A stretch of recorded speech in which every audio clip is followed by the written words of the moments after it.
Hi everyone, it's Dr. Ramani. Welcome back to this YouTube channel that takes on all kinds of issues related to narcissism, narcissistic abuse, and just the challenges of these relationships in this territory.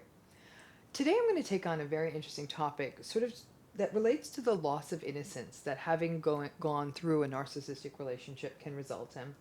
And before I get to that, as always, welcome to this channel. If you're new, please hit that subscribe button. Join us here. It's a great community and there's a lot to learn, and we put out new videos every day. So if you want to get a notification each time we do that, just hit that notification bell. So let's talk a little bit about this, because personally I think it's a luxury and a privilege to be able to maintain an exceedingly positive, moonbeams, rainbows, unicorn, everyone's just really a good person at the heart of it view of human nature. So let me share the thinking on this with you by way of story, okay? I'm a cynic. You don't do what I do for a living without being one. You can't see the stuff I see without saying, oh my gosh. But over time, instead of seeing myself as a cynic, I prefer to think of myself as a realist. And I get it, being a realist is also an equally sour brand. Obviously, I wouldn't be as passionate about what I do if I had not survived my share of narcissistic abuse. That's a fact. But for much of my life, I really have to say, I have deeply disliked what survivorship did to me. I didn't always love who I was and what I would say for a long time. And I have to say, on some bad days, I still do this. I really envy the people, really envy them. The people who could say, I can see the good in everyone, or they're just cheerful and they were just able to get along with really toxic people and it didn't bother them. And let's just be gentle with everyone because they've been through a lot. And they were just sunshiny and huggy and friendly and joiny, and they'd give people second chances. And for years, in fact, I'd say for most of my life, I thought there was something really wrong with me.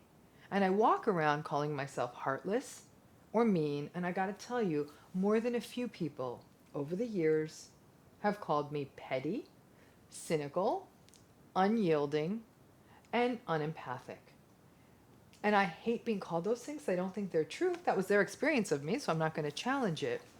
But I really, really wanted to be that cheerful person who just took the everything's great, life is great, it's really all perfect kind of gal. I'm not. I am half empty glass until I die. I know that about me. It took me over 50 years to accept this piece of myself, but I'm fine with it now. It's a representation, this sort of cynicism of my experiences with people, of watching the enabling and the gaslighting, and more importantly, I think it was affected more, even more, what happened to me by watching how much it happened to other people. I think that's the part that really broke my heart. It has taken an introvert, and I am an introvert, and it has, over my life, it turned me into even more of a hermit because I actually started getting a little bit more scared of human relationships.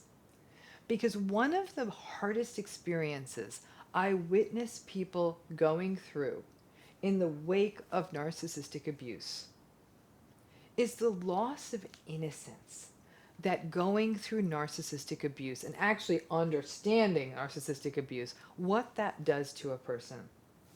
Over the years, I have worked with countless people who in their lives had always viewed themselves as empaths, as very empathic. They were helpers, they would help people out, and they got sucked dry by the narcissists around them. And then they finally woke up. Something led these empaths, these survivors, to their rock bottom, and they woke up to it. Some people didn't get the lesson straight out of the gate. They didn't get it just after their first narcissistic relationship, and they went back in, and they either got hoovered, or they started rescuing yet another person who was gaslighting and manipulating them. Sometimes it takes a few cracks at bat to get this. Or they would just simply let a new narcissist into their life. And then they had to go through the whole healing and learning drill again. But ultimately, it was hard. Not just because setting boundaries is hard, but because it was a shift in their identity. There are many survivors of narcissistic abuse out there who derive so much identity from being the helper, sometimes cases being the savior, but being the helper, the overextender of favors, the doers, that to recognize that it's no longer an option to walk around rescuing people, and that now they have to keep their eyes wide open and have to recognize that people who are like this don't change. That's a real loss of innocence. Until then, they had a really nice view of the world. The world went from being a safe, beautiful, happy garden to a much more treacherous place. And in that garden, now there were narcissists lurking amongst the daisies and the daffodils.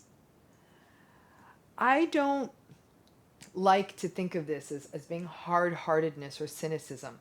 I think when people come through narcissistic abuse, they become discerning, wise, and yeah, it is sad. It is sad that we have to so carefully, and cynically assess the people who come into our worlds, to be careful. We also need to be aware of our vulnerabilities and be comfortable with laying down a boundary rather than falling into the comfortable, warm bath of denial. But it is a loss of innocence. You are no longer the sweet, trusting baby who will crawl into someone else's arms, even a stranger's arms. But now you're the more suspicious toddler who's a lot more discerning and holds back. You ain't just going to walk off with anyone. And while I hate to think that the proliferation of narcissism and other difficult and toxic personalities turns the world into one big stranger danger campaign, at a minimum, we can find, or people can find themselves to more of a being discerning. Now, living through a narcissistic relationship and seeing it clearly is in many ways a coming of age story.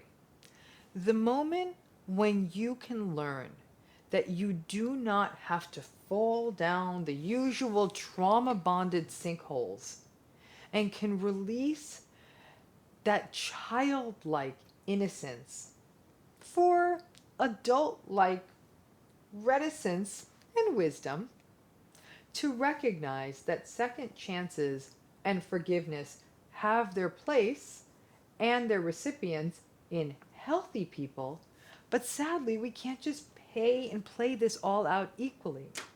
The forgiveness that can be absolutely transformative for one friend and one friendship can be absolutely enabling and toxic with another friend. You gotta learn the differences. This loss of innocence is part of the healing process.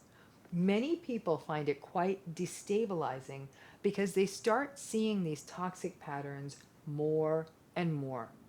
What started, for example, maybe just seeing it in a partner expands to recognizing that, wow, this wasn't just my partner. This is my mom. This is my sister. This is my freeloading friend. This is my conniving coworker. Like, shoot, this is a lot of people like this. The people you may have spent years and years making excuses for. Oh, she doesn't mean it. He's lonely.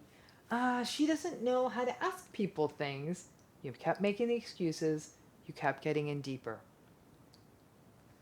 Loss of innocence, coming of age, these are all essential steps, honestly, in any hero's journey, if you want to use that terminology. And surviving this kind of toxic behavior from people, frankly, it is heroic.